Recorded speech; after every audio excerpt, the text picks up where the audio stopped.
புள்ள பிறந்ததுன்னு பொலிகாட்டில் கூங்குயில்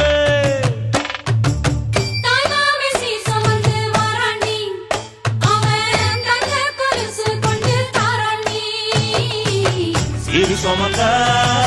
சாதிசனமே ஆறு கடந்தா ஊரு வருவே சீர் சுமந்த சாதிசனமே